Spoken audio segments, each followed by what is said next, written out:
know where the treats at. Is this the passing of the torch, right? Is this what this signifies? It comes down to that front office and what they feel is most important. The champ is here. We touched down from a higher plane. Why you landed here? We always look forward to that week because it was always intense. You know that we ain't coming back. We about to. The man, the myth, the legend, Dante Hall. My favorite player growing up was Dante Hall. I love you guys in the show, but Dante was my guy. Get to dashing because you done on the warfare.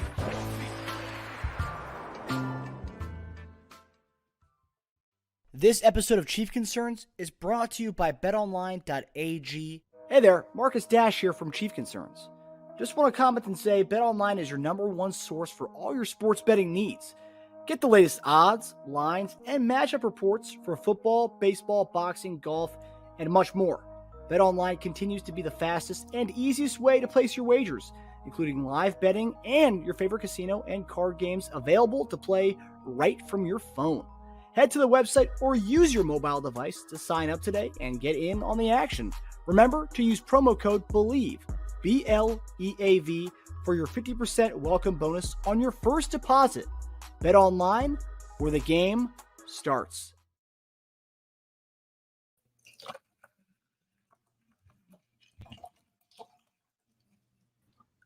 Hey there, everybody. Welcome to another episode of Chief Concerns. I'm Marcus Dash here with legendary Chiefs tight end Jason Dunn. And ladies and gentlemen, Yo. wild card weekend, baby. Wild card weekend. Yes, it is.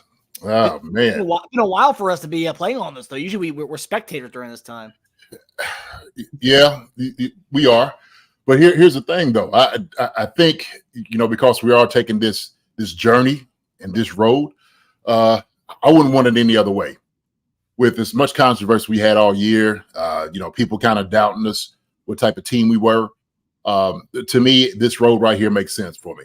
And so I think the team wants to show everybody, right, to prove how good of a team they are. And so it's like this, you know what, bring it all on. Bring all the competition, whatever you need to do. We're going to be up for it. And I think, they're not dodging anyone. They don't care who they have to play. I think they're okay with that. And I agree with it. 100%. So how's it going, man? What do you think? Sure, this game's going to start, man, pretty soon. It's here. It is here. I know. I mean, I think it's nice that we're on the first game of the weekend. I like that we get to get a little bit of playoff football right off the bat with the Cleveland Browns and Texans game.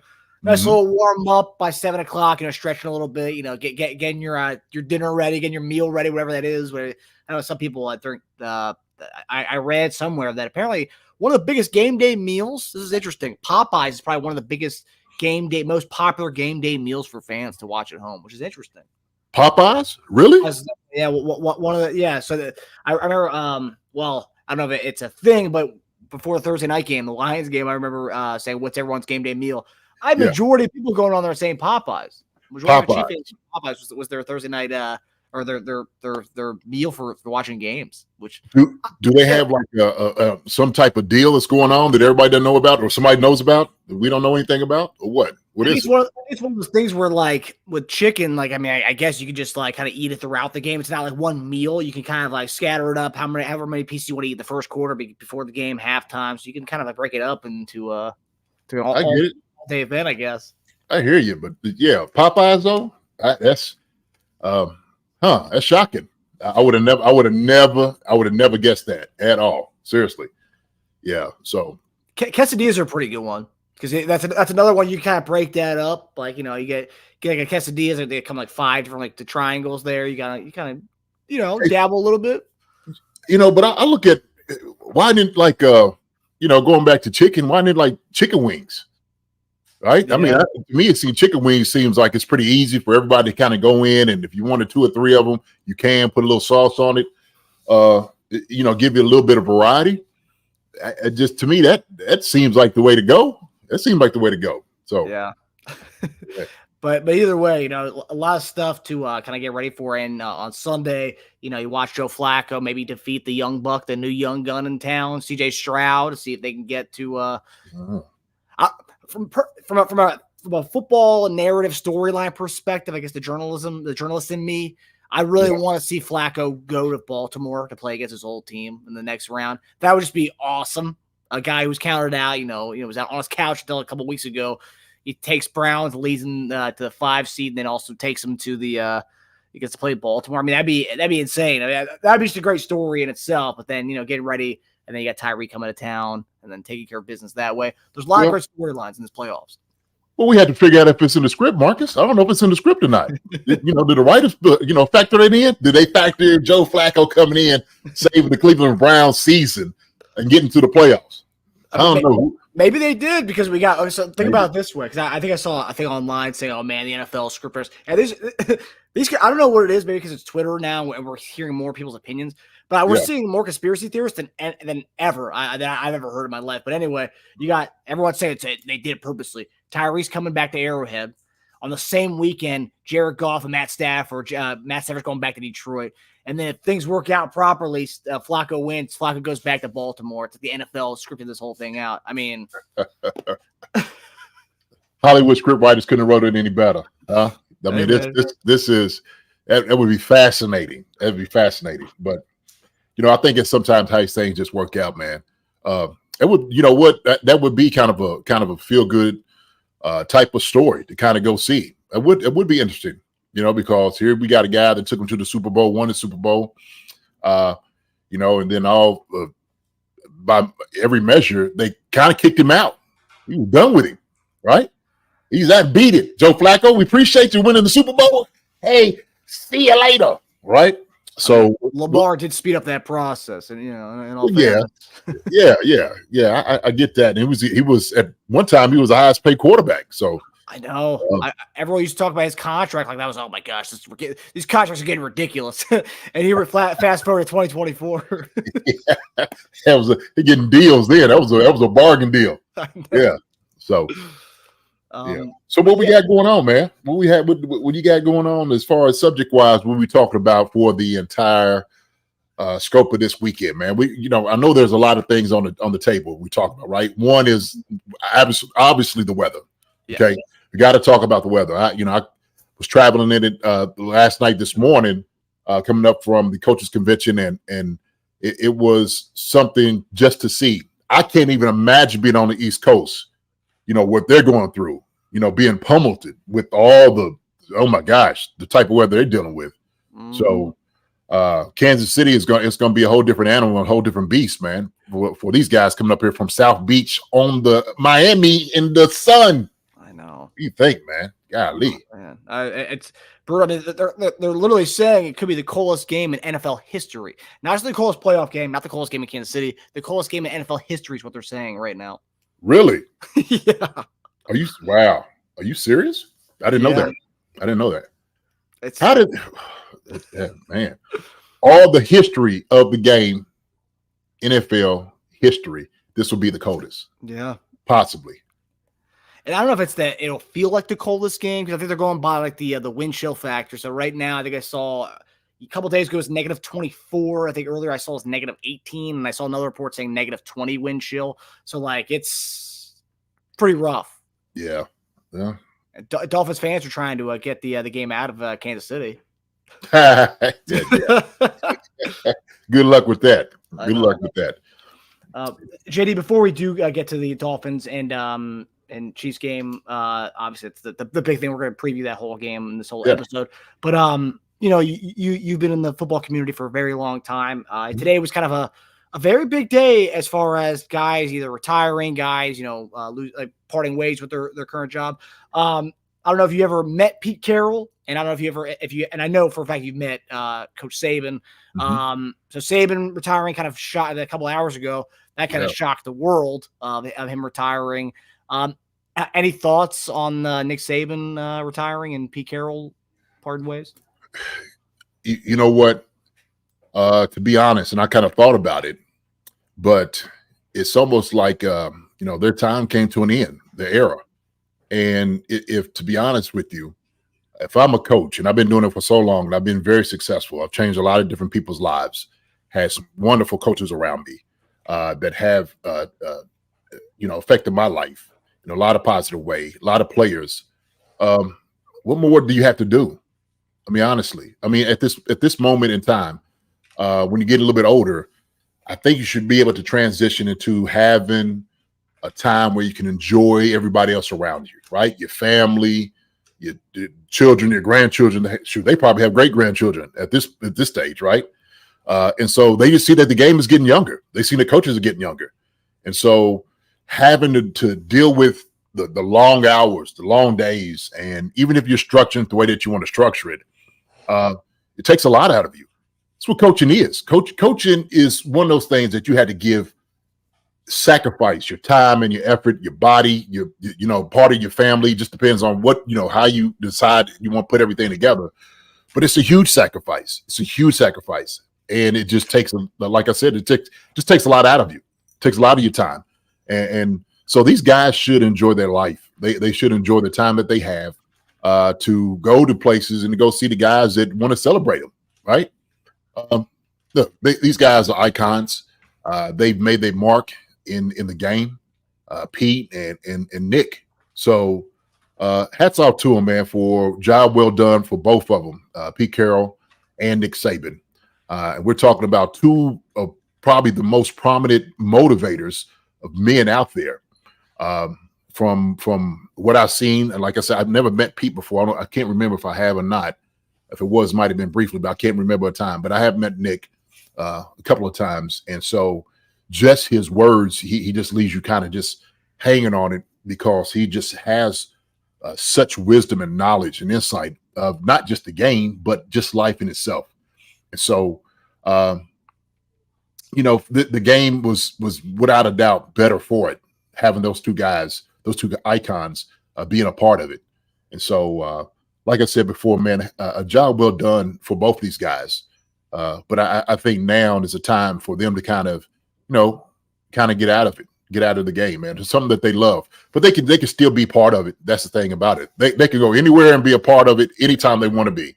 Move into the stadium and get front row seats. They could be on the sideline if they wanted to. Even if the coach is there, they might let them put a headset on, during a game just to listen.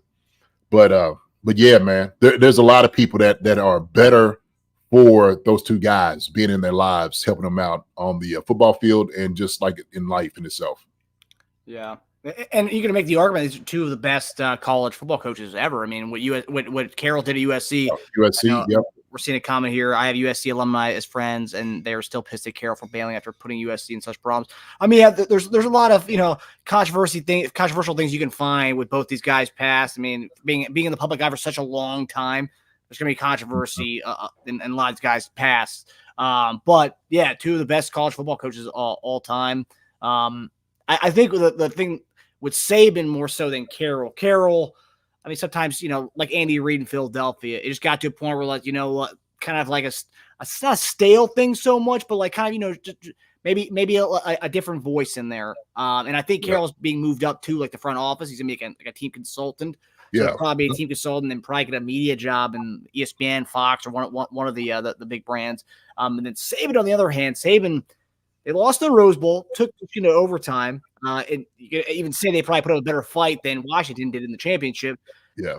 And this was a down year for Saban, but a lot of people are saying that it could possibly be more of an NIL kind of thing. I think Deion kind of made a comment about that. He tweeted about it, and people were like, "Ooh, Deion kind of taking a shot there, that the game's kind of passing by in a way." Is that what he said? No. He said something like that. But I mean, the NIL is changing it for a lot of these guys. I mean, Saban wasn't getting the same powerhouse guys he was getting for the last few years because of the NIL. It's kind of it's leveling the playing field, and that's you see that, yeah, definitely changed the landscape, no question about it. And so they put things on I want to say a level playing field, but it has made it more competitive for other guys to get them, right? Especially if you can get a deal and get guys to buy in and put money out. When you have a program like Alabama over the years who have boosters, could do things to help kids out, that was kind of like one of those things in the talks that nobody really said anything. And Nick Saban, he was benefiting from that, from having that purse strings behind him to bring those things in. Not to mention that, but also the cachet of having Alabama putting more guys into the NFL probably than anybody else, right? And so you knew if you was going to be at Alabama, you had a really great shot at going into the NFL. Yep. And so that was like the feeder, right? From college, you going to the NFL. That was like the necessary move that you had to take if you was thinking about being an elite guy. Alabama was it, right? Mhm. How do you turn Alabama down? And so that, I think, when the competitive nature of like all these other schools start catching up, and that's how the nature of the beast goes. Especially like you said, the NIL opened up the door. Then Nick was like, "Well, dang on, we're not getting the same guys we used to get." Yeah. Now the number one recruit is going over here to Dion or maybe to Clemson or LSU, right? And so that's just that's the reality, man. That's what you got to deal with. And I think Nick was like, you know what? I've done everything you could possibly do. Okay, on this level, I'm fine with it. I'm gonna go down as one of the greatest coach in college history. Yeah. So, hey man, like I said, man, job well done by Nick. Yeah. And he'll still be a part of it. Like I said, he could still be a part of it. No problem about it, right? So. Yeah, I'm curious that there's some speculation that he could possibly go in the NFL. I doubt it. He already tried that. He failed miserably. The people down in Miami still have gotten over that. You mean lights out Nick Saban, who didn't even turn the lights out when he left? Yeah, I don't think that's gonna happen. Yeah, it was crazy, like how it went by. I remember some of the guys that talked about it. It was like nobody knew, no clue what was going on. Just overnight. Yeah, said somebody came check on the office, said all the lights and everything was still on. It's like, hey Nick, you in there? The TV and all that was still on. Like, I know his coffee's still hot. What's going on? That's like crazy. a bounce. He was out of there. So yeah, that's one of those things. You want to be able to live down. That will always be a story. But I don't think he's coming. He ain't coming to the NFL. So for what? For what? We want to do what that for? Yeah. I mean, Carroll was one of the few guys to win a Super Bowl and a national title. I mean, Harbaugh may try his hand at that if he becomes the NFL, and that's also speculation too. But you think so? Almost certainly. Absolutely. Yeah, that sucker's coming, no doubt. He wanted to get back here like nobody's business, but he had it good up here in Michigan until all this controversy started. It was like, okay, you're doing a little bit too much. So he knows. He's like, you know what? Let me go ahead and move on out when I can. Hey, right? He claims he never heard about the whole filming other teams' signals and stuff. He never heard about it. So sometimes there's bad liars, right? Bad storytellers. Oh no, I didn't. Hey, huh? Really? I never heard of that. He let them check his laptop. He let them check his phone. They never found anything on there. Oh man. But yeah, whoever gets Harbaugh, I mean, it's that right now they're saying two teams in our division: Raiders, Chargers, and possibly Commanders. So that there's options out there. I mean, it could directly impact us, but whatever. We'll see. That's their discussion on. They can do that on their Raiders Concerns show. But we got ball to be talking about here. They're talking draft position. They're talking mock drafts. Right. We'll get a mock draft season soon, but not right now. Yeah, we got a long way to go before we talk about that conversation, man. We're gonna run the tables, man, and win it all out. So that's what I'm here for. For. Start with these Dolphins first. Let's do it. So JD and I talked about at the beginning of the show the cold temperatures that we'll be facing this weekend, and yeah, they're saying right now it could be one of the coldest games in NFL history. Could be the coldest game in NFL history. Slated to be 0 degrees with the wind chill I've seen on average about a negative 21 degrees Saturday night. I dove a bit more into the numbers because everyone's talking about the weather and stuff. So since 2017, the Dolphins have lost the last 9 games they've played in under 40-degree weather. Not only is this Tua's first NFL playoff game, but Tua has played in 4 games where the temperature was sub 45 degrees. And his record in those 4 games, 0-4, 4 touchdowns, 5 interceptions in those games. In contrast, the Chiefs have lost just once in their past 10 home games in which the temperature was 40 degrees or colder, and that includes a 4-0 mark in the playoffs. So, JD, everyone's talking about these cold games. You played in cold games at Arrowhead, plenty of them. We've talked about this ad nauseum on the show before. But how much of an advantage is the weather for the Chiefs? Or is this whole thing being overblown by the people in the media and myself with these nuggets I'm bringing up here? No, it's not overblown at all. We know for a fact that if you're more geared to play in this type of weather, it's going to look, first off, it's going to be cold for everybody. You know, even if this is supposed to be the coldest game in the history of the NFL, then it's going to be cold for everyone. The Chiefs may be a little bit more adapted to this cold weather because they've been out here, they've been practicing, even if they're practicing inside, they're still getting a lot of that cold they can feel. They're kind of walking around in it every single day. So physiologically, you are better geared to deal with this type of weather than somebody who's been on South Beach feeling 70-degree weather, you know, just basking in the sun every single day, right? So I don't even know what the weather is down South Beach, but I know it's a lot warmer than it is Kansas City. Okay, so it could be 80-something. But we know for a fact that it's going to be, a challenge. It's going to be a challenge for the Dolphins come up here to try to make a win in this type of environment. The thing is, what you do is you negate some of the big passing plays, okay? Trying to get the ball out of your hand, trying to catch the football. We're talking about trying to make tackles. Is another one that's really hard to do. It's really tough. We're talking about stinging your hands. I mean, I'm talking about, man, it's to the point where you're so cold that you can't almost wrap your head around it. And if you're not in the game, then you're going to become a popsicle. This is what's going to happen on the sideline. So thank God they got the heaters and the hand warmers and all those different things to help guys out because they're going to need it. They're going to need it on a cold, wintry night in Kansas City, in Arrowhead. And so the Dolphins are going to try to find some type of warmth somehow, some way. Tyreek's played in cold weather. He knows what it's like. Waddle, not so much. Tua, not so much. Being out in Alabama, he hadn't really. And you said it. You said he's already lost. He's 0-4. You know, during these cold, wintry games. So it's gonna do a number trying to throw the football. So what do? You try to promote your ground game. That's what you have to do. You got to lean on your ground game a whole lot. And so with us, we know we got Isaiah Pacheco, CEH, running the football. We're gonna be, doing a good job with those guys up front, just pushing on the pile. And so I think our offensive line is geared for it, running down people's throats. We should do more of that. We've been trying to politic to get more of that happening this season. So that's what it is, Marcus. It's just it's going to be a hard time for guys to make tackles. It's going to be a hard time to catch footballs. It's coming to you like a rock.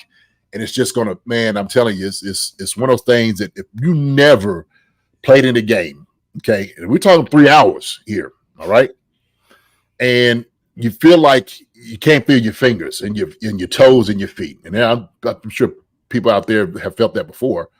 But imagine just being out there and then trying to stop a truck running, right? That's what it's going to come down to.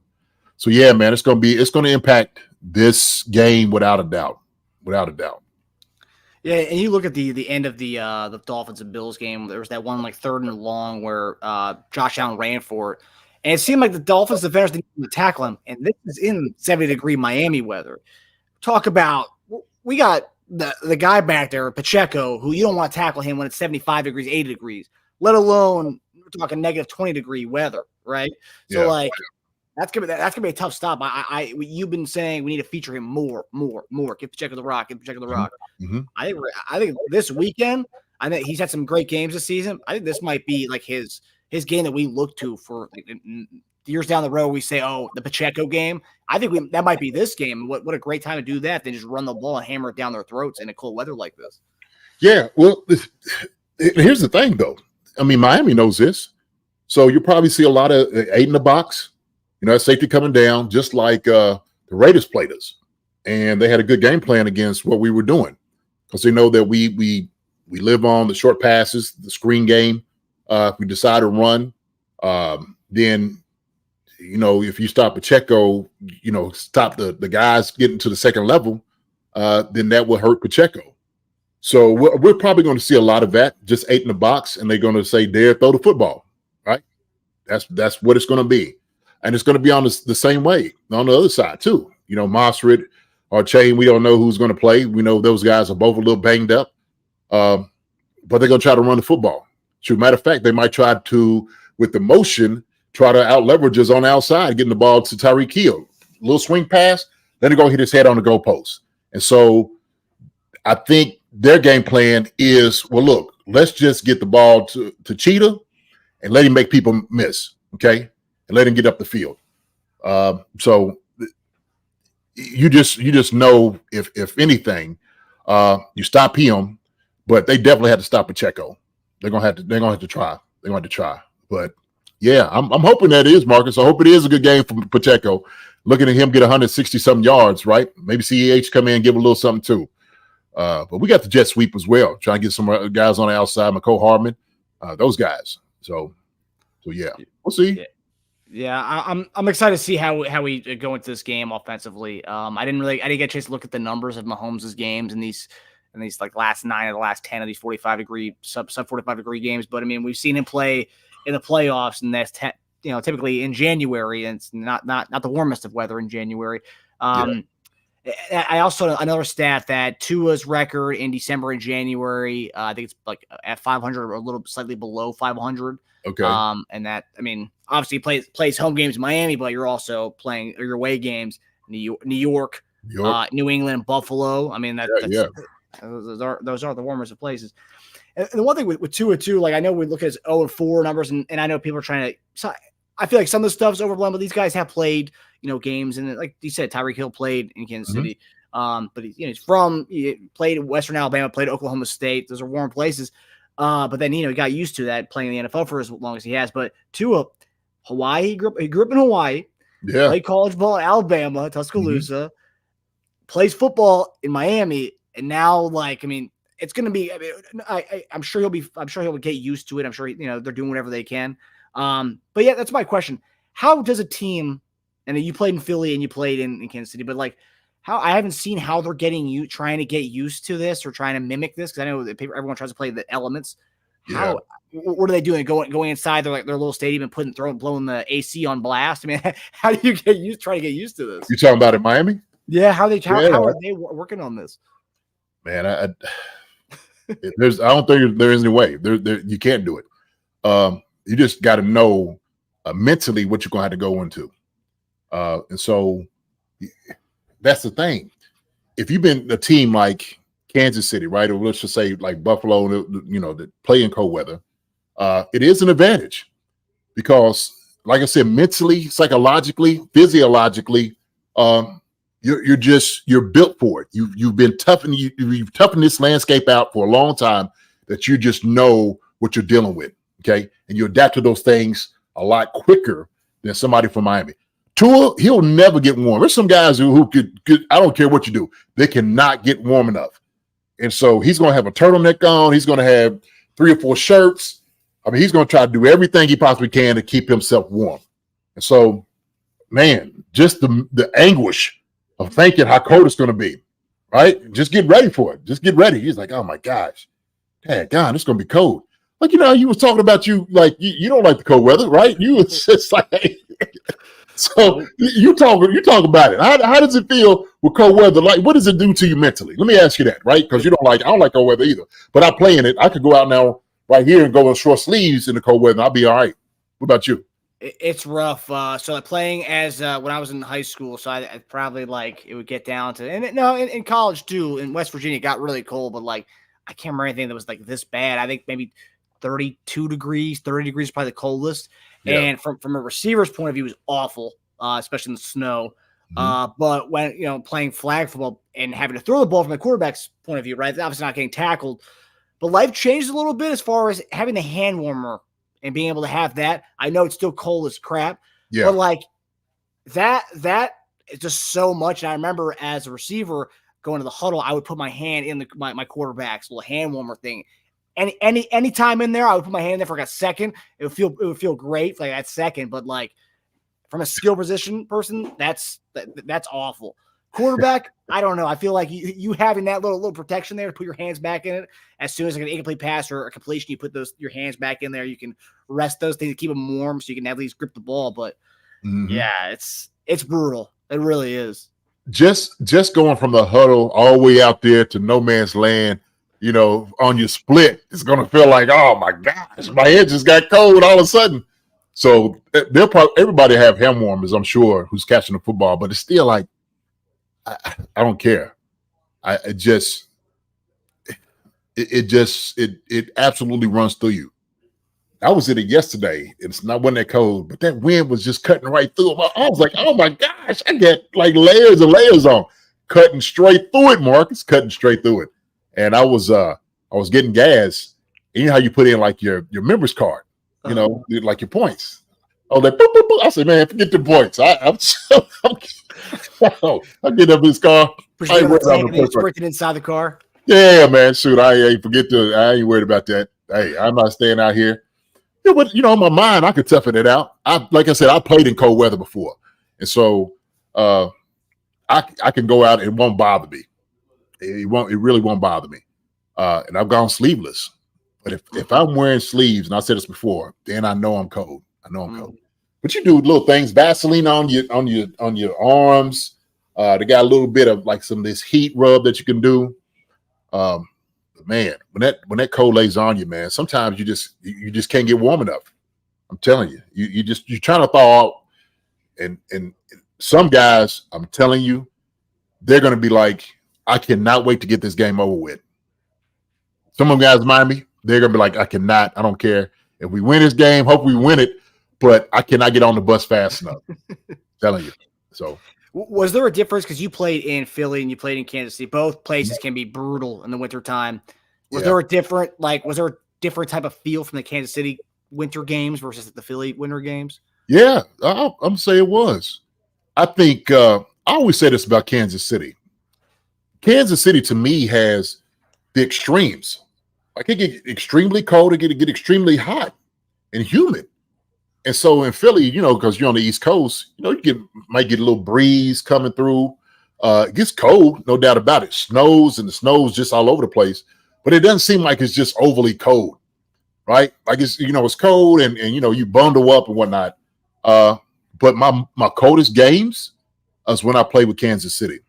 And part of that, some of them was in Kansas City, but the other one, I went to New York. I told you about the time in New York where it was just like the cold rain. Mm-hmm. That was something else totally different. I mean, that was like when you're wet and you're cold, forget about it, right? But yeah, I think Kansas City, because it is kind of flat, it just seems like, the air just travels through. It gets real brutal. Man. Brutally cold. So what's the intent is supposed to be for the game? I think I've seen somewhere like this might be on Twitter, somebody put out, this might be the cheapest that you'll be able to get a playoff game to see Patrick Mahomes. Oh yeah, I think I saw tickets were going for like $70. Like I think it's a I think it's 50 game now. I think 50? It's 50. Yeah, somebody has it 50. Wow. So, I hear you, man. If you want to brave the elements, have at it. Go ahead. And we know our fan base is going to get drunk and get boozed up to get warm before the games. Yeah. Yeah, they're going to do a little bit more than that. Shoot. Oh, yeah. Hopefully they layer up, man. I debated. I was like, should I wear like my starter jacket and turtleneck for this episode? Because to kind of like have some symbolism for the game this weekend. I was like, nah, I'll say that for the guys who are going to be at the game on Saturday.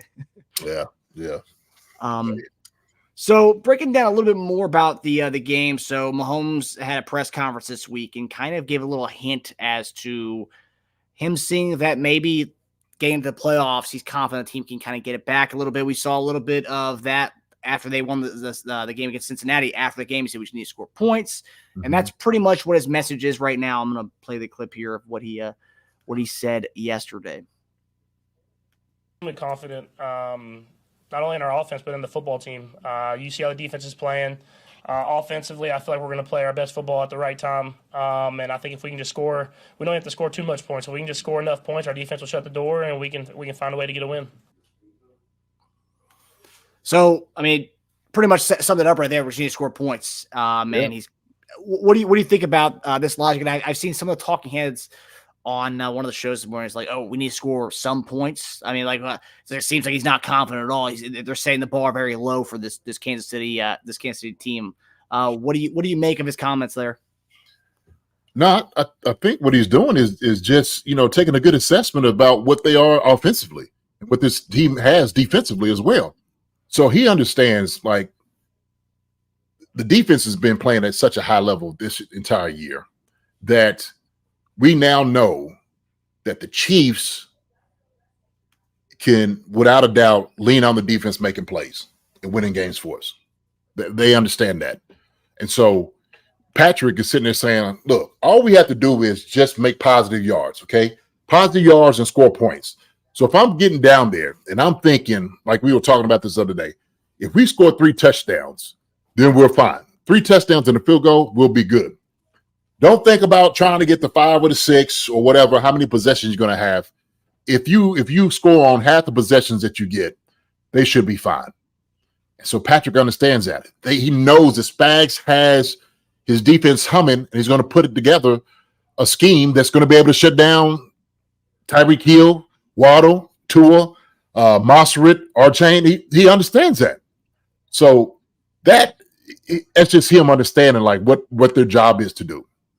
That's it. And that's a great answer from a realistic standpoint, right? I think he understands that, right? So that I don't think he's downplaying anything. I think would it be, even if they wasn't playing in the snow, Patrick, or in the cold, Patrick will still be saying, hey, look, we scored 24 points. We should win this game. Okay? We should win this game. Our defense is holding every defense, keeping them out of the end zone. So let's just do our job, to help in, what we need to do to get a win. So I think he's very confident.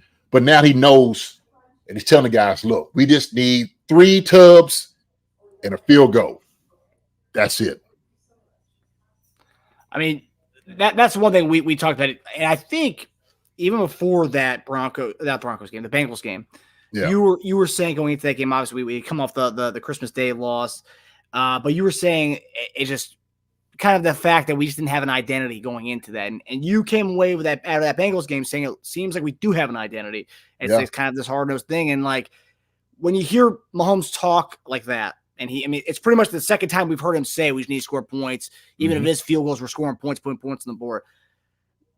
Does it seem like we do kind of honing in on this like identity of, hey, like we're gonna do whatever it takes to get points on the board, even if it is field goals. Obviously, we're gonna try to score and finish drives, but like we're just gonna get points on the board, and regardless how ugly it looks, how not clean it looks, we're just gonna do that because we know we can trust the defense to get this job done on their side. And as long as you're putting up at least 3 points every drive, we're gonna come out with a victory because our defense is so good. That's basically what he's saying, right?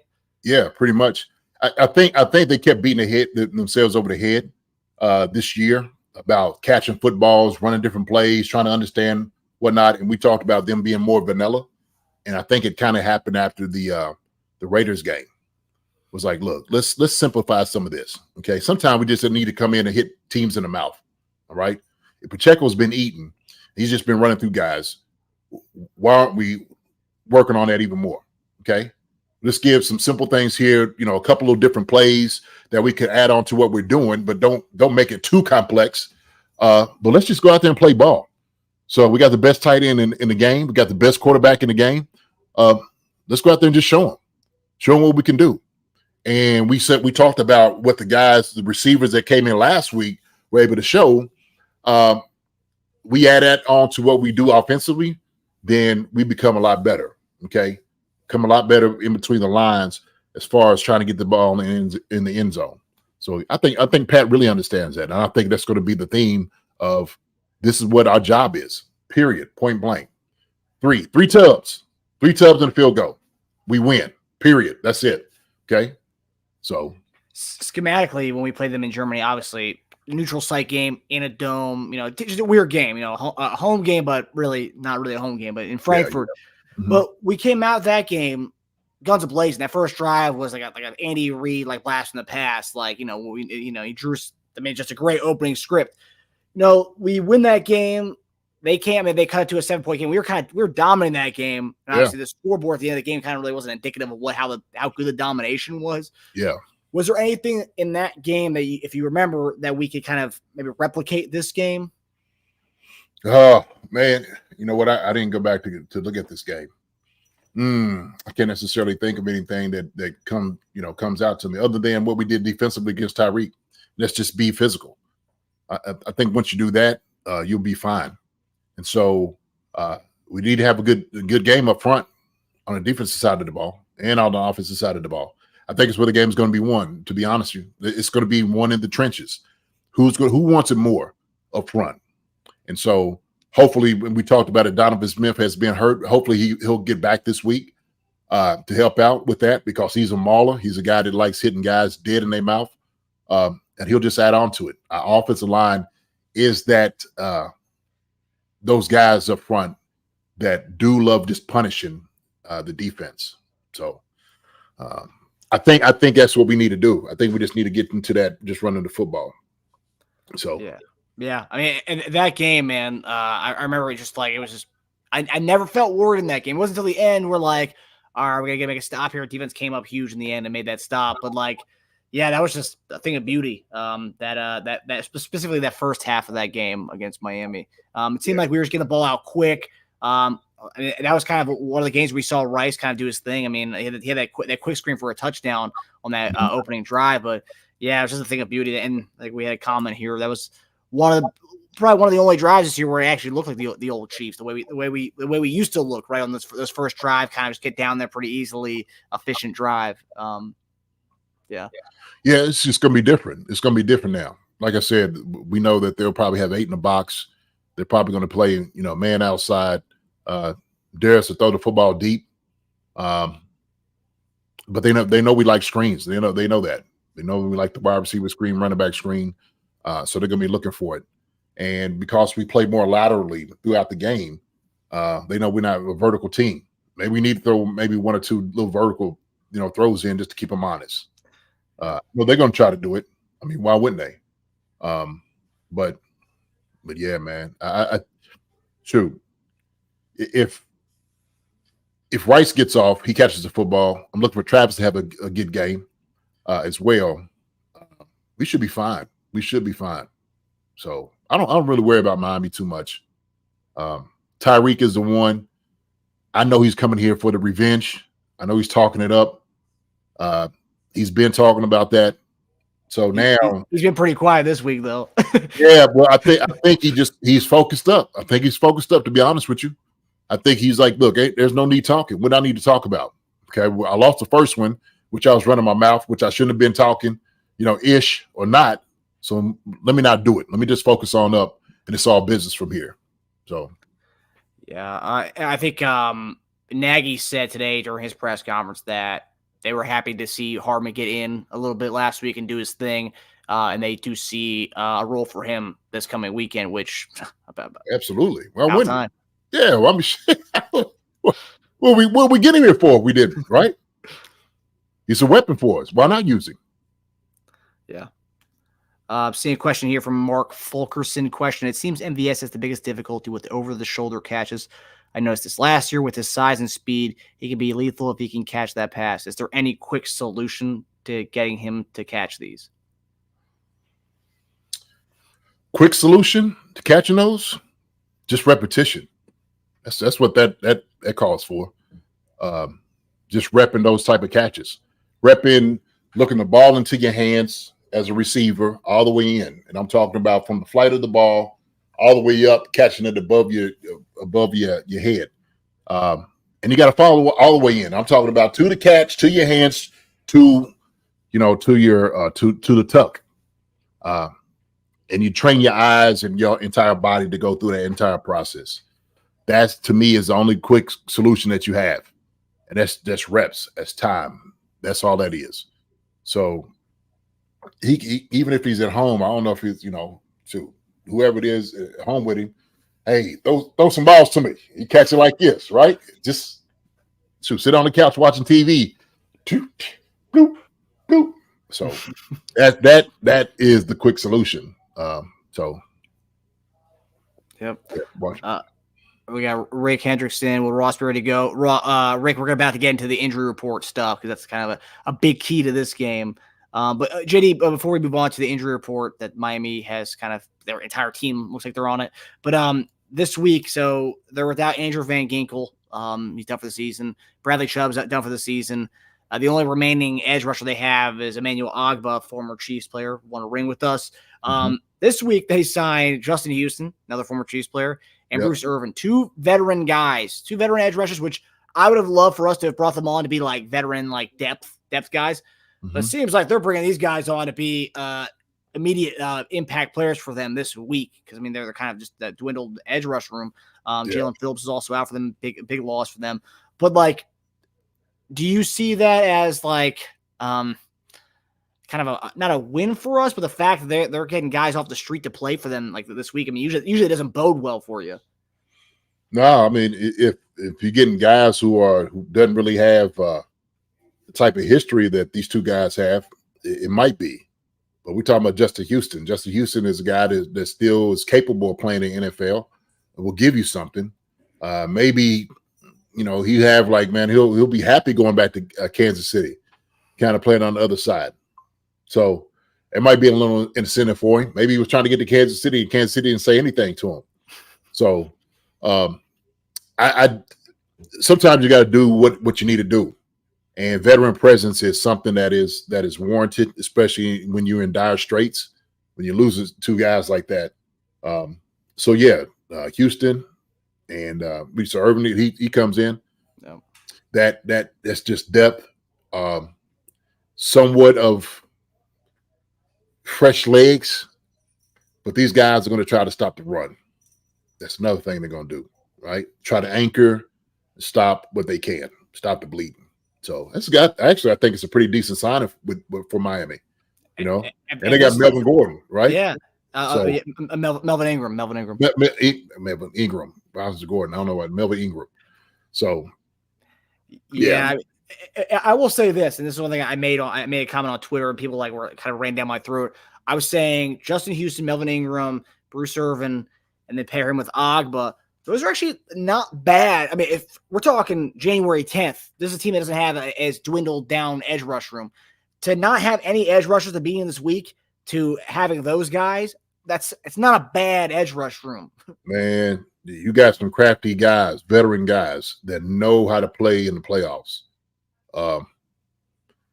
So I think actually, to be honest with you, they did a good job signing these guys.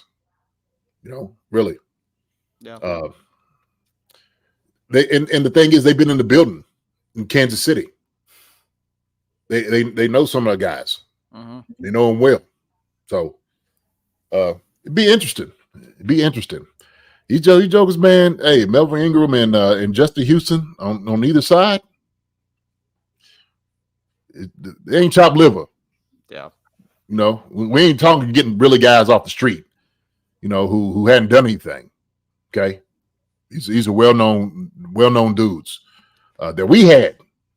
Yep. So they're probably hungry to play against the Chiefs. So, man, look, do not look past this at all. I'm telling you, do not look past it at all. It's a good signing by them.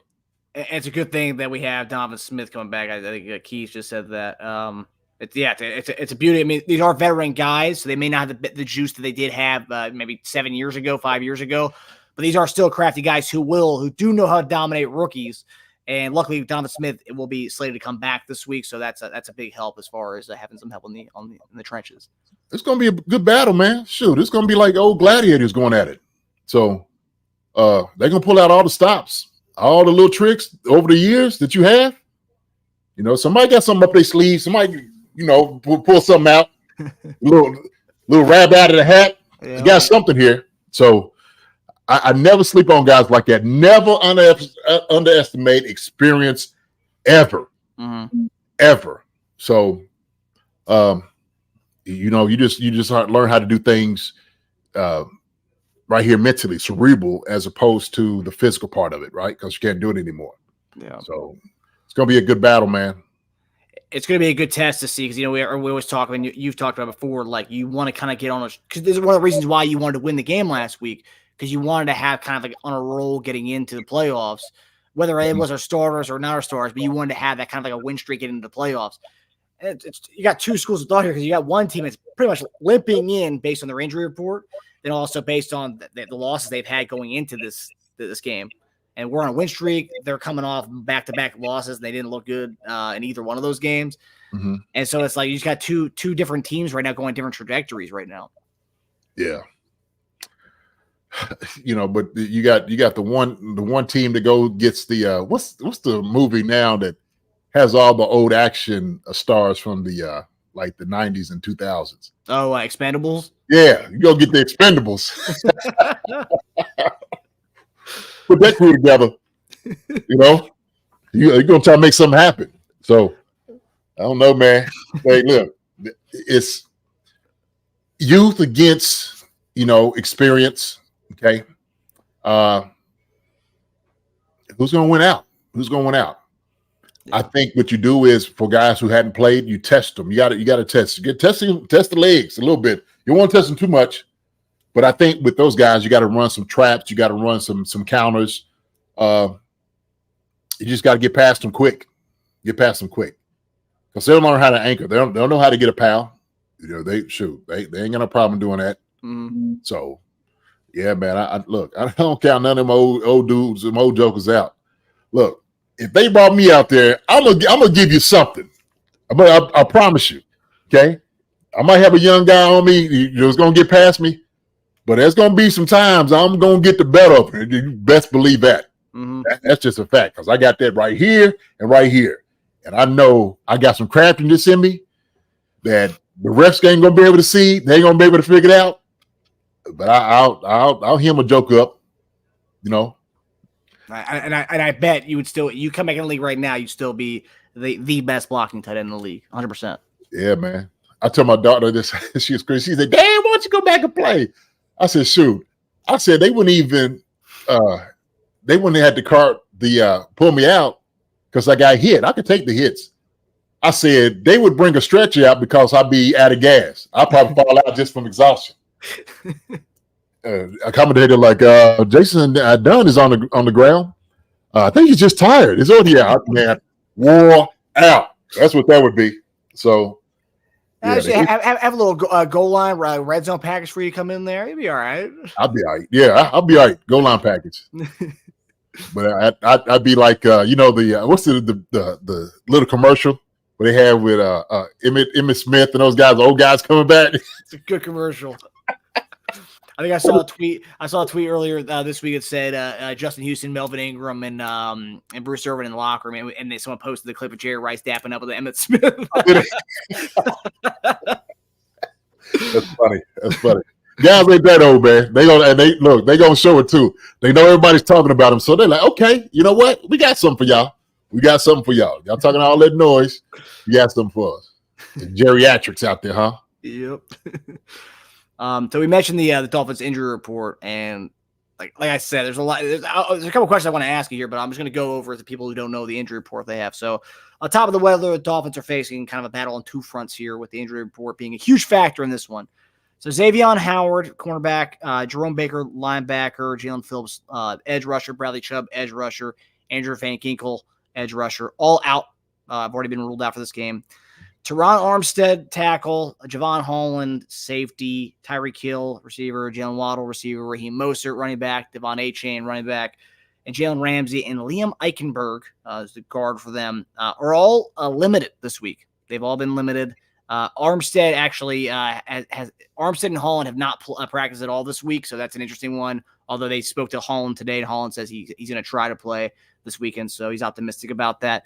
While on the other hand, the Chiefs, pretty healthy. We got some guys limited, but everyone's practicing. Justin Ross did not practice yesterday, but he came back today in a limited capacity. Wanya Morris is the only one out with being a concussion protocol.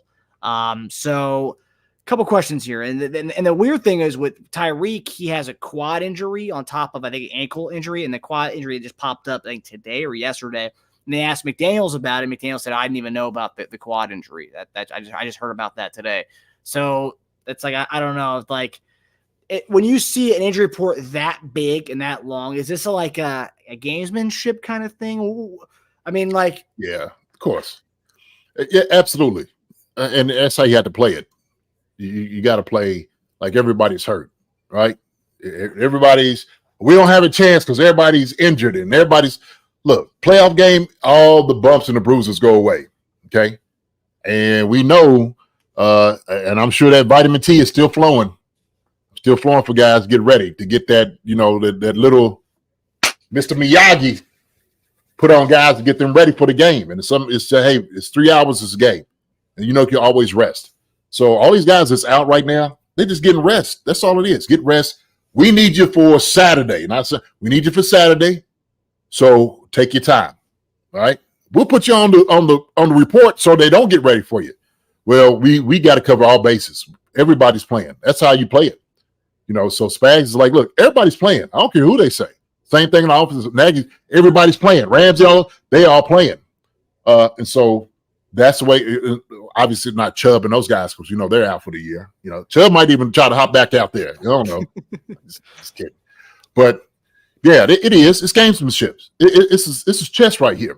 And so you got to play with guys a little bit. You don't give up your whole game plan. You don't give it all away. So you keep them over guessing. Keep them thinking what it is that you're going to do. Who's hurt, who's not. Who's going to play, who's not. So sometimes in when you're doing that, teams are like, oh, okay, well, we know how to go. Tyreek quad is hurting. Shoot, Tyreek might just be saying that. Coach, my quad a little tight. A little tight? Yeah, I think it is. No. Coach is like, no, it's tight, okay? It's tight. I got you, Coach. I got you. And so he'll be ready to go. He'll be ready to go, man. No, all them jokers are going to play. I will say, like, obviously outside the injury report, but watching the games, that last week, that those guys are falling like flies. In the last, few games, since the Tennessee game, Tyreek, he comes off the field a lot with, different nagging injuries and stuff. And it's like, I think towards the end, and someone made a comment here, which is true, towards the end of his time in KC, he was coming off a lot with, quad tightness. And it feels like that's become a thing with him. I don't know where that could be from, but start with quad tightness and you're coming to play in a negative 20-degree weather. That's not a good combination at all. No, it's not. But they'll put everything on there, man, to keep it warm. That's you put the the icy hot or the heat on it. Then they got the pads. They got the tape. They'll do everything to keep the warmth on the quad, just to keep him ready. So he could come off, but. He's probably just saying, man, just give me 30 looks. I'm on the field 30 times. Get the ball to me. Try to get it to me 10. So, that's the formula. And he's not going to sit this game out. He's not going to do it. He's not going to do it. Mostert and Waddle, as I read an interesting report. So they were trying to play on Sunday, but McDaniel said no. We need you guys more healthier for next weekend. Absolutely. And it's not even a lock they're going to play this weekend based on what I've read. It's not a lock. Waddle, you owned him in fantasy. He was off and on out in almost every other game this week. And he was I had him. I had that Joker's fantasy. I sure did. You saw his queue popping up every week. Yeah. I'm like, oh man, come on now. Yeah. But he didn't even play a game where they put the 70 up either. He didn't play in that game? No. Oh my gosh. No, he did not. I know, because I'm just like, ooh, what did Waddle get that game? I'm pretty sure he didn't play. I'm pretty sure he didn't play that game. I don't know. You can check it out real quick, but I'm pretty sure, how did I not get no points that week? I could be wrong. But him and Mostert just have a career of missing a lot of games in general. I know it. They've always been kind of Mostert for sure. Waddle's kind of, Yeah, you're right. He did not play in that Denver game. Yeah, I didn't. Yeah, I didn't think so. Because I remember I didn't get no points. I was like, dang, Waddle didn't play. He was just sitting there on the sideline watching it all. Yeah, I remember that. And I believe during the game we played, didn't he? He came off the field during that game. Yes, he did. Yeah, he did. Mm-hmm. There's a few times where that he's gone off, and also A-Chain's a small back too. So he's definitely not. He's a great game breaker. I love A-Chain. Yeah. But as far as him being your bell cow, you don't want him to be your bell cow. No, especially in this kind of weather. Yeah, but he get that joker going, man. That's the thing about it. Don't let him get going. Still don't let him get into a rhythm of doing anything. We got to stop that early. Stop it early. So I think a lot of blitzes to Tua, guys just being in the position to make plays. I think that's going to be the difference, man. I'm thinking they're going to have at least 2 turnovers, at least. Mm-hmm. Yeah, we struggle versus the fat backs, not the smaller speed backs. That's true. Well, here's the thing. This week, with the cold, I mean, everybody's legs get like concrete. You can't move as fast and as much, and it's all going to depend on what you're wearing too. That in itself, like, you restrict your motion, and that's what the cold weather does, because you're trying to layer up. Your motion is restricted. It is. You kind of limited to some of the things you can do. So people are gonna be double up on their Under Armour winter gear. Yeah, man. Try to be light if you can. The light armor. The light armor. So we kind of mentioned Donovan Smith's coming back this week. Obviously, you said that even when Donovan Smith was healthy, he should. And if Wanya was healthy, Donovan Smith should be the guy right away again. Yeah. So that he's on track to be the starting left tackle this weekend. What do you want to see? So a guy who hasn't played in weeks, I think like a month and a half. Mm-hmm. Guys who played in weeks, he's coming back to a game that's going to be kind of the weather element, the aspect of it's going to be negative, whatever. That's going to be a tough adjustment, right? Because I mean, he's a big dude. I mean, no, not for a veteran guy. He'll be fine. Because I'm sure, because he had this neck injury and whatnot, I'm sure he's been moving out there at practice. So this is like second nature, because you've just been doing it for so long. All I want for Donovan Smith, if he's able, because his neck allows it, I just want him to be physical. That's it. I just want him to show up what he gives, what he brings to the table. That's all. He brings that, it's going to be enough for us.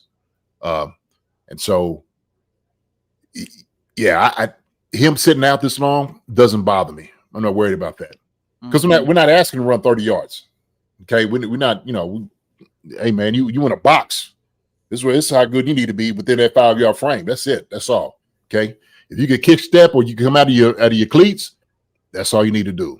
Okay, we ain't looking for you to be a marathon man, right? You ain't running routes, so he's good. He's good. He's good. So you, in order to, as far as you always talk about this, kind of the best way to get a guy acclimated who hasn't played in about a month and a half, come out, run the ball, just get him going. That's it. Get him sweating, man. Let him just feel it. Let him just feel leaning on guys, hitting guys in the throat.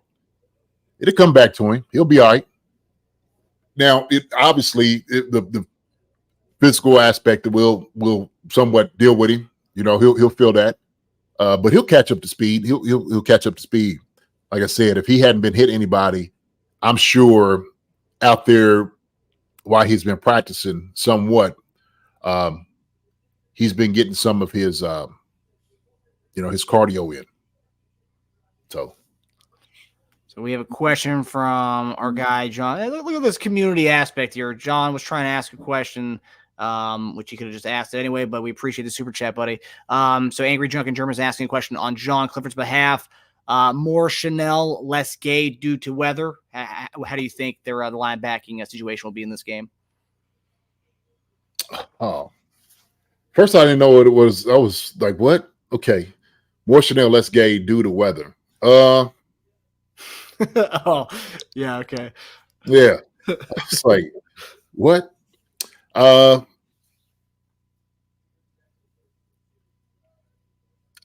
think, man, you got to rotate those guys.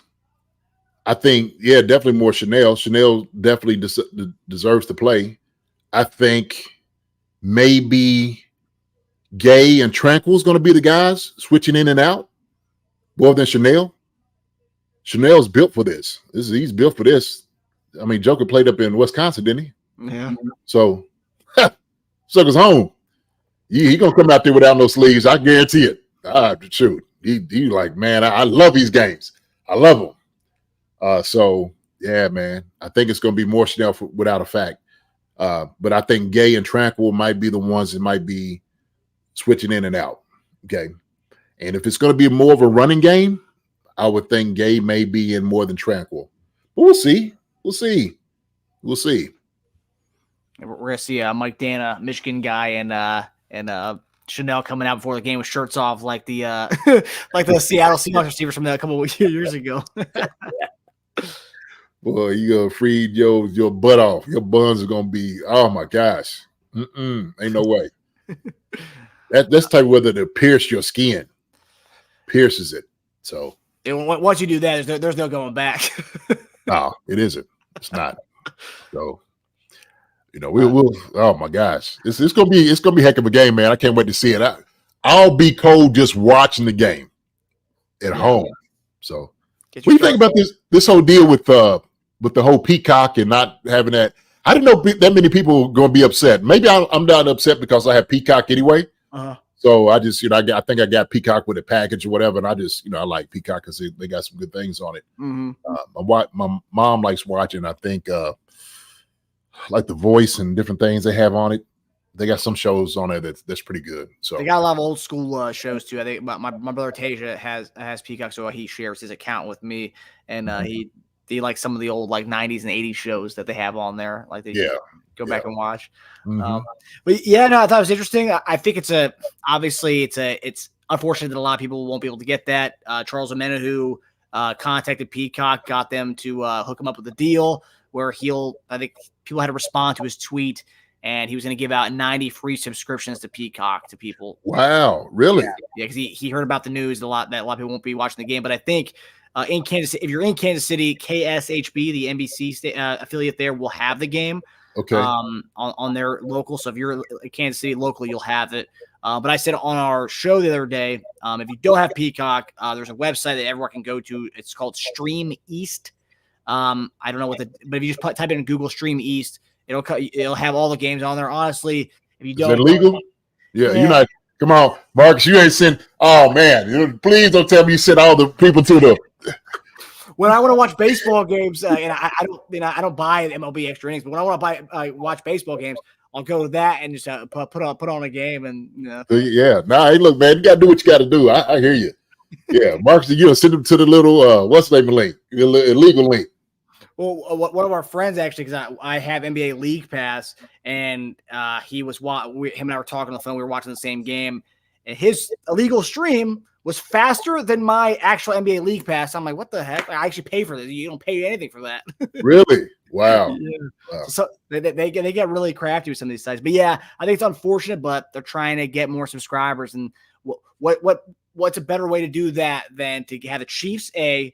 Taylor Swift will probably be there, so you're going to get a lot of people who aren't even NFL fans downloading Peacock just to see her for 2 seconds. So I mean, it's that's their way of trying to get more subs. I hear you. I just hope they don't have you in front of Congress talking to you like, so did you suggest people to go to this illegal site, sir? Was that you sending them to it? We have it on tape. Yeah. I've never used it. I've heard of people using it. There you go. Right. Yeah. I didn't know. Like Harbaugh. I had no idea. I didn't know it was illegal. I had no idea. Yeah, but yeah, I mean, I've seen people here. Peacock's $4.99 a month. I have Peacock, so I don't care. Another person just posted their stream site they use. So yeah, there's plenty of options out there. Yeah. I'm not as bold as Marcus, so I won't say anything about a Discord watch party in a certain Discord. That's funny. I love it. So getting into that, so obviously Chiefs host the Dolphins Saturday night at 8:00 exclusively on Peacock, but there's other options out there as we mentioned. But Chiefs are a 4.5-point favorite. They opened up as a 3-point favorite, and that's only gone up by 1.5 since the line opened up Sunday night, or I guess Monday morning, you could say. But total points for this game is 44 points, JD. So that's they have the over/under in that game. Wow. 4.5-point favorite, 44 points, and the coldest game ever. Who do you have in this one, JD? Okay. So I just changed this. Okay. So I have the Chiefs winning 24-17. That's what I have. Okay. That's 41 points, but I do have us winning 24-17. In the cold game, we're going to have to utilize the running game a whole lot. Same with them. But it's not going to be a high-scoring game at all. I think it's just going to be one of those, born brawlers that you had to go ahead and it's all about the physicality. Who's going to be more physical? Who wants it more? And so I think the Chiefs definitely want it more. I think they're going to come in and dominate them through the 4 quarters. Our defense is absolutely going to show up and show why they're one of the best in the business. And so 24-17 is what I got. Chiefs winning. 24-17. So you said you made a change. What was the change? And why'd you go with this change? So you just said, they had it at 44 points. Okay. And I had it right at 44, and I was like, oh, I don't want to do that. I did. And so that's why I took him down to 17. Because before that, I was going to have it at 20. I'm scoring 20 points. Interesting. And so I just I don't know. I don't like going with, the whole betting thing and, if one have favorites. I think we'll dominate them more than we'll cover that, the 4.5 for sure. I'll tell you what, that's how good these odds makers are. You just had 44, you weren't even thinking about it, and you had it at 44. Yeah, I'm like, oh no. I'm like, had to go against the grain on that one. So yeah, I think they score under that. So 41, it comes up to 41 points. So 24-17. And I've said that. I said three touchdowns and a field goal, right? That's what I'm a. Hey, here's our number, 24. We win the game, 24 points. That's what we need. 24 points, we win. Okay. The Chiefs should take that all the way through whoever they play. I think the only ones that 24 points. I don't care who it is. Ravens, and it looked like what's name is going to be on the NFC side for the Super Bowl. More than likely it's going to be San Fran. So all them jokers under 24 points would be good. Keys wants to know if one of those touchdowns that you have is a special teams or defensive touchdown. Keys, daggone it, man. I did have defensively, thinking it was, but I special teams, no, not at all, not at all. Tube actually said today that this weather is bring the ball out season or something like that. Oh, Lord, have mercy. Do you agree with that? As a former special teams coach, do you agree with that? Sure. Bring it out. Oh my goodness. No. Like, well, what are you doing? No, I get the yards where they can. If you see an opening, people not coming down, and you got room, definitely. But I definitely can see our defense scoring one for us, scoop and score. And if they don't take it to the house, they'll put us in a position to get one. So. Yeah, I definitely see a lot of turnovers in this game. For the fact that 5 interceptions in 4 games for Tua in these sub 45-degree games, I mean that's and also too that ball is going to feel really tough when someone puts their helmet right into your arm, especially for a running back or whatever. So that's going to feel awful. Yeah, you know it is getting tackled in these kind of weathers. Helmets in the hand. Oh my gosh, you hate it. I mean, I'm telling you, it is the worst thing ever. Because you come up like, my fingers, like, oh, she just, clenching them. So go for KC forever, 28-17 Chiefs. See, that's I had them at first, 28, but I don't see them scoring that many points, a high-scoring game. I'm gonna have it at 27-10 is my score there. Yeah, I feel like we'll bring it down there. I think we'll have 3 touchdowns. Could be defensive. I don't know if it's going to be defensive. I will take whatever the turnover over under is for that. I'll take it. I think it might be 3.5 turnovers for the game maybe. I think it may take the over in that. But I will say as far as scoring 3 touchdowns and then 2 field goals, maybe even more. To be quite honest with you, but I think 27-10. I think the weather factor is going to be my big thing. The combination of the weather and the injury factor that Miami's going through right now. I just don't think we're going to see a lot of big plays from Waddle or Tyreek in this one. No, and if they do, it'll be a big play. But then all of a sudden, we'll wrangle them back up. So, here's some good questions right here. Any trick plays for touchdowns? I think it's time for Andy to break out the plays. Ooh, remember the plays he's been holding him out all season? Yeah. They'll have some plays for sure. And I guarantee he has very small amount of plays that he might want to run. But I think, man, with this, you just got straight vanilla. Go down the field. Or just something easy. A couple of slants, maybe, some back shoulder throws. Catch the football. It shouldn't be too hard, man. Shouldn't be too hard. He'll have something up his sleeve. Andy's, look over here. It's the whole, he's very good at that. So, Tony's supposed to play this weekend. Do you think Tony's going to? Where do you think they'll play him? Do you think it'll be more? Do you think they're going to even take off Richie James from the return spot? Do you think they're going to just leave him at that because he's been excelling at that? Yeah, no, shoot. They better keep him back there. Yeah, shoot. You better not replace Richie James back there. Tucker been solid, man. He's been solid back there. Don't mess that up. He's been getting yards for us too, positive yards on some of the returns. Yeah. But Tony wise, you think we'll see him in the rotation as far as receiver reps, or you think they're going to kind of continue with what they've been going with the last few weeks? If it was up to you, what would you do? If it was up to me, I think up to me, I would play Rashid Rice, McCole Hardman, Richie James, Justin Watson.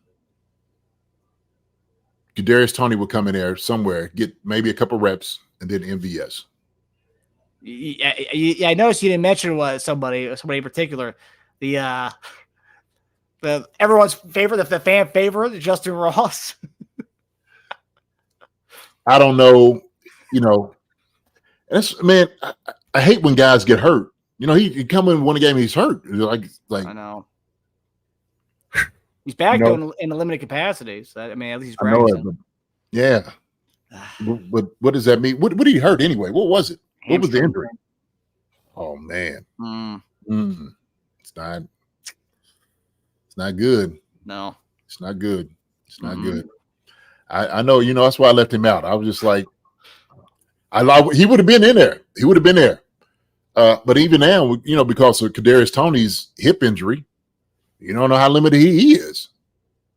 The guys that showed Rashid Rice, Cole Hardman, Richie James, Justin Watson, those guys showed that they're willing to come out and play, catch balls, make some plays. So MVS come in and he'll have a role doing some things. We'll just have to see, man. I think you just got to take shots just to keep them honest, right? Hopefully MVS is catching balls like this in his living room wherever he's at. And so, hey, MVS, what is it, coach? We sending you deep on this. What? Yeah, we sending you deep. Come on now. We need you on this one. All right. And he should be adapted to this weather because he got this kind of weather in Wisconsin catching bombs. Yeah. And man, don't let us down, because if you don't, to the bench you go. Do not let us down. Yeah. I'm always pulling for our guys, man. I don't care who it is. So, JD, we have a question before we head out of here. I think he's about to leave, but he says, JD, are you surprised we didn't see Blake Bell line up at fullback more this season? No, not at all. Just for the simple fact, I think they just kind of made it obsolete. I think it kind of gives it away somewhat, and you can do that guy from whatever you're running from, the tight end position at wing. So, I wasn't really surprised as much, and maybe they weren't seeing what they thought they was going to get out of him at fullback in practice. Sometimes what you do, man, you put a guy back there to line up, and in practice he goes in and he might tiptoe. I'm not saying that's what Blake is doing, but I just didn't see him running that offense. I think they want to kind of get away from it somewhat. So, yeah. Bell's no JD. If we go two tight ends, it should be great. You're damn right, Angry Drunken German. You're damn right, buddy. Angry Drunken German. There's no other JD but this one that you see, baby. The one and only. The one and only. The Jason Dunn. That's right. I cleared a whole lot of things out. Believe me. Yes, you did. Yeah. All right, everybody. We're happy everybody was able to join our stream, our Chief Concerns preview of this wild card matchup on Saturday night. JD, myself, and Tage will be back here Friday for our betting show, and then Saturday night, directly after that win in Kansas City, that cold win in Kansas City. Yeah. Looking forward to it, man. Appreciate everybody showing up. come seeing us, man. We really appreciate all the responses, everybody talking, y'all coming in, just come hanging out with us, man. We love y'all. Okay. Yep. Y'all keep it up. We'll come see y'all later. All right. Yes, sir. Yes, sir. Love you guys, and love the love everyone was giving us in the chat tonight. We didn't have time to go back and give everyone love for that, but we appreciate it. We see the comments, we see the love and the outpouring of love you guys give us on a week in, week out basis. But absolutely. Yeah. So right, we'll see you guys Friday, and love you, brother. I love you too. All right. See you, everybody. Hi, everybody. Thanks for watching. Subscribe here to get the latest from the show. Also, be sure to check out the best clips from Chief Concerns. And if you prefer to listen to the show, subscribe and follow us on Apple Podcasts, Spotify, and anywhere else you get your podcasts.